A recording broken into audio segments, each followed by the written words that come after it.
জলবায়ু পরিবর্তনে এখনো পর্যন্ত উন্নত বিশ্বে যে পরিমাণ অর্থ দেওয়ার কথা উন্নয়নশীল বিশ্বকে তা তারা কোনোদিনও দেয়নি, তার ধারে কাছেও যায়নি।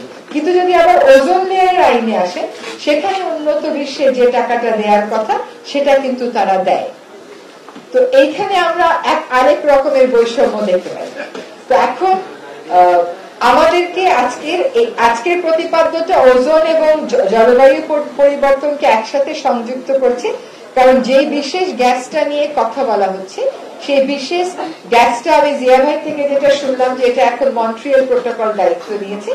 আমি আপনি আজকে যে এয়ার কন্ডিশনারে বসে আছি সেটাও হয়তো এখানে কন্ট্রিবিউট করছে।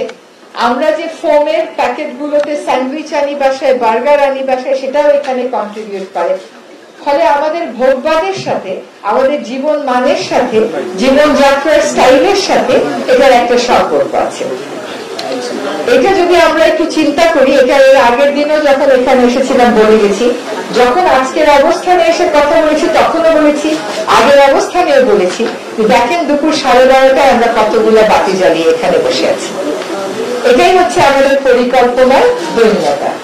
আমরা বিল্ডিংটাকে এমন ভাবে পরিকল্পনা করিনি যেখানে এই ভর দুপুরে আমাদের আলোর জ্বালানোর কোনো প্রয়োজন হবে না। তো যাই হোক, যেটা হয়ে গেছে হয়ে গেছে। আমি পরিবেশ অধিদপ্তর মন্ত্রণালয়কে বলেছি যে এখন থেকে আর নতুন কোন বিল্ডিং এ তারা আবার বেস্ট প্রকল্পের আওতায় আরেকটা বিল্ডিং করবে, এরকম ভুল ডিজাইন যেন আমরা না করি। আমরা যেন মাটি দিয়ে পোড়ানো ইট ব্যবহার না করি। আমরা যেন টপ সয়েল অক্ষত থাকবে এবং তারপরে নির্মিত হবে এমন নির্মাণ সামগ্রী ব্যবহার করি। তেমনি ভাবে এখনই যদি জলবায়ু পরিবর্তনের জন্য আমরা না কাজ করি, আমরা আমাদের উন্নয়নের ন্যারেটিভটাকে না বদলাই, আমাদের সন্তানেরা এই উপর্যুপরি প্রাকৃতিক দুর্যোগের মুখোমুখি করবে। এই বছরই দেখেন আমরা সবচেয়ে বেশি গরমের মধ্যে পড়েছিলাম 50 বছরের মধ্যে।